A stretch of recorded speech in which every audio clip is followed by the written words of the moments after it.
నమస్కారం. బీఆర్కే భక్తి ఛానల్కి స్వాగతం. నేను మానస. ఈరోజు మనతో పాటు ఉన్నారు ప్రముఖ ఆధ్యాత్మికవేత్త, జ్యోతిష్య వాస్తు పండితులు బ్రహ్మశ్రీ వీరాపురం సుబ్రహ్మణ్య స్వామి గురువు గారు ఉన్నారు.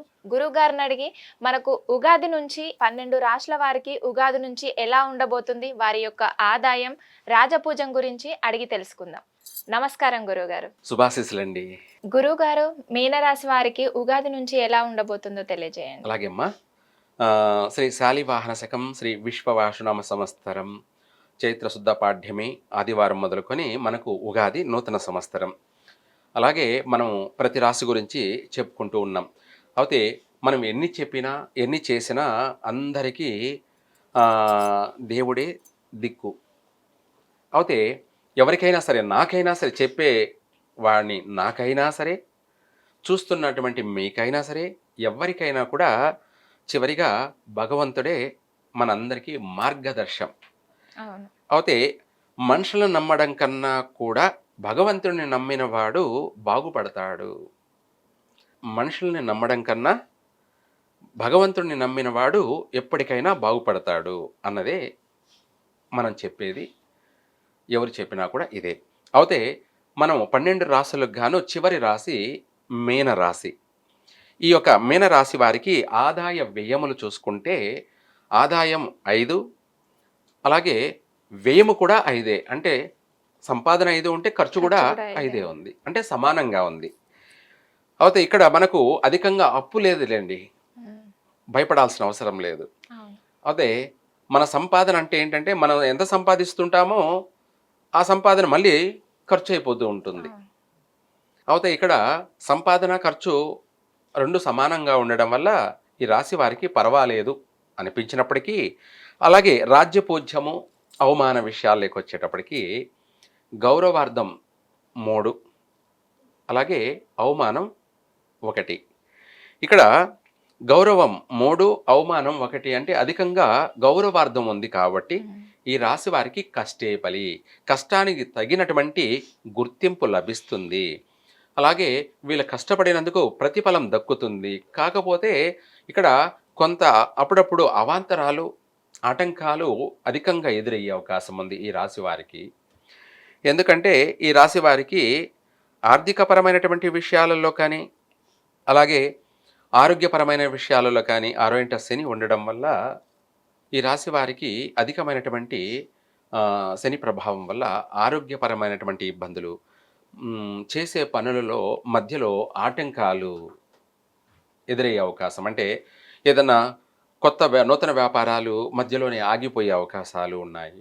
మనము ఏ పని చేసినా కానీ ముందు జాగ్రత్తగా తెలుసుకొని ఎప్పుడు చేస్తే బాగుంటుంది, ఏ సమయంలో చేస్తే, శుభ సమయంలో చేస్తే మనకు ఏ ఆటంకం లేకుండా, ఏ అవరోధాలు లేకుండా మనం చక్కగా అభివృద్ధి చెందడానికి ఏ సమయంలో చేస్తే బాగుంటుందో తెలుసుకొని, ఎందుకంటే టైం బాగలేనప్పుడు మనం ప్రతిదీ కూడా జాగ్రత్తగా చూసుకొని నడుచుకోవాలి, ముందడుగు వేయాలి.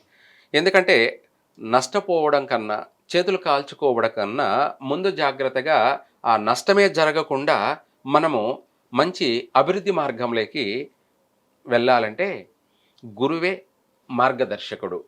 గురువే అంటే చెప్పేటువంటి, మనకు మంచి సలహాలు ఇచ్చేటువంటి మంచి గురువును ఆశ్రయిస్తే మన నష్టపోకుండా అభివృద్ధి చెందడానికి గురువు మార్గదర్శకుడు అవుతాడు.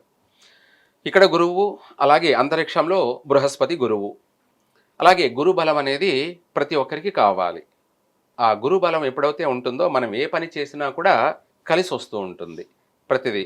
అందుకనేసి ఈ రాష్ట్రాధిపతి గురువు కాబట్టి చక్కగా అభివృద్ధి చెందడానికి వీరు ఏదైనా పరిష్కార మార్గం కూడా చేసుకోవాలి. ఆ పరిష్కార మార్గం ఏంటంటే, ఈ మీనరాశి వారు శుక్రవారము వీలైనంత వరకు అమ్మవారికి మందార పువ్వులతోటి, అంటే ఒట్టి పూలతోటి, మందారం అంటే ముద్ద మందారం, ఎర్ర మందారం అంటాము, ఆ మందారం తోటి లక్ష్మీదేవికి ఒక 108 పువ్వులతోటి అష్టోత్తరం జరిపించడం, లేదంటే వాళ్ళే చేసుకోవచ్చు స్వయంగా, వాళ్ళే చేసుకున్నా, లేదంటే స్వామి గారి దగ్గర చేయించిన అమ్మవారికి అలా చేసినట్టయితే సమస్త భోగ భాగ్యాలన్నీ కూడా కలిగే అవకాశం ఉంది. అంటే నష్టాలు జరగాల్సింది కాస్త నష్టానికి బదులు అభివృద్ధి జరుగుతుంది ఉమ్, ఈ రాశి వారికి. ఏ పనైనా కూడా వీళ్ళు ప్రారంభించింది ఆటంకం లేకుండానే పూర్తి నెరవేర్చగలరు. అంటే సర్వ కార్యసిద్ధిరస్తు. వాళ్ళ తలిచిన ప్రతి పని కూడా ఆటంకం లేకుండా నెరవేరే అవకాశం కూడా ఉంది. నష్టాలైతే ఎలా ఉన్నాయో అభివృద్ధి కూడా అలాగే ఉంది. కాబట్టి మనం చేసిన దానికి గానే మనకు ఫలితం అనేది కలుగుతుంది. కాబట్టి ఈ రాశి వాళ్ళు ఈ చక్కగా అన్ని విధాల అభివృద్ధి చెందడానికి ఆ అమ్మవారికి ముద్దమందారం పూలతోటి పూర్తి చేయండి. అష్టోత్తరం పూర్తిగా చేసినట్టయితే అలా వీలైనంత వరకు 9 వారాలన్నా చేయండి. లేదా ఏ 11 వారం చేయమంటారు గురువుగారు?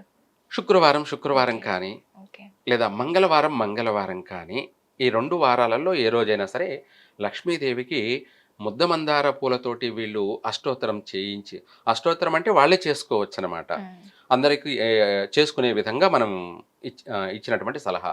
లేదు స్వామి గారితో అంటే పూజారి గారితో చేయించుకోగలిగితే ఇంకా కూడా చేస్తే విశేషంగా వీళ్ళకు లాభార్జన, ధనార్జన, సర్వకార్య సిద్ధిస్తుంది. కష్టాలలో కూడా సుఖంగా వీళ్ళు జీవిస్తారు, సంతోషంగా జీవిస్తారు. ఇంటిల్లపాది కూడా ఆనందంగా ఈ సంవత్సరం అభివృద్ధి చెందుతుంది. ఓకే. సముద్ర ప్రళయాలు కూడా సంభవించే అవకాశం ఉంది. ఇదే కాకుండా ఆర్థికపరమైనటువంటి దేశవ్యాప్తంగా కూడా అధికంగా నష్టం సంభవించే అవకాశము, అలాగే ఎక్కువగా ప్రమాదాలు సంభవించే అవకాశము, వాహన ప్రమాదాలు కానీ, అలాగే ఎయిర్ కోర్స్ అంటే విమానాల్లో కానీ ప్రమాదాలు సంభవించే అవకాశం కానీ, లేదా సముద్రంలో స్టీమర్లు, పడవలు కూడా మునిగిపోయేటువంటి ఎక్కువగాను నష్టాలు జరిగే అవకాశం కానీ, ఆర్థికపరమైనటువంటి నష్టాలు అధికంగా సంభవించే అవకాశము ఉంది. అంతేకాకుండా ప్రజలలో, నాయకులలోనూ రాజకీయ అవగాహన పెరిగిపోయి అంటే మించి రాజకీయంలో ఎక్కువగా ఎవరికి వాళ్ళే రాజు అన్నట్టుగా, ఎవరికి వాళ్ళే అంటే ప్రతి ఒక్కరు కూడా ఎవరికి వాళ్ళే రాజు అన్నట్టుగా ప్రవర్తించడం వల్ల రాజకీయంగా కొంత అల్లకల్లోలం ఏర్పడే అవకాశాలు ఎక్కువగా ఉన్నాయి. అలాగే రాజకీయంగా కూడా నష్టాలు సంభవించే అవకాశం ఎక్కువగా ఉంది. ఇదే కాకుండా ఆర్థికపరమైనటువంటి విషయాలలోకొచ్చేటప్పటికి కొంత కొంత అనిపించినప్పటికీ అధికంగా వ్యయం ఎక్కువగా అయ్యే అవకాశం ఉంది.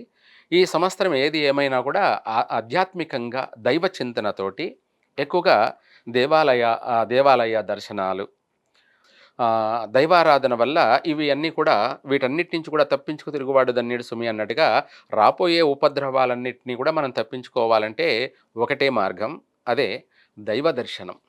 ఎక్కువగా దేవాలయాలు, పుణ్యస్నానాలు, పుణ్యక్షేత్ర దర్శనాలు, ఇవే కాకుండా ఏదైనా సరే ఎక్కువగా హోమాలు, జపతపాలు ఇవి ఆచరించడం వల్ల ఈ సంవత్సరం ప్రతి విషయం నుంచి కూడా అందరూ ప్రజలు బయటపడే అవకాశం ఉంది. అంటే చక్కగా అభివృద్ధి చెందే అవకాశం ఉంది. రాబోయే ఉపద్రవాలన్నిటిని కూడా తప్పించుకొని సమయానుకూలంగా అందరూ జాగ్రత్తగా అభివృద్ధి చెందేదానికి మంచి అవకాశం ఉందమ్మా. చాలా చక్కగా వివరించారు గురువుగారు. ధన్యవాదాలు.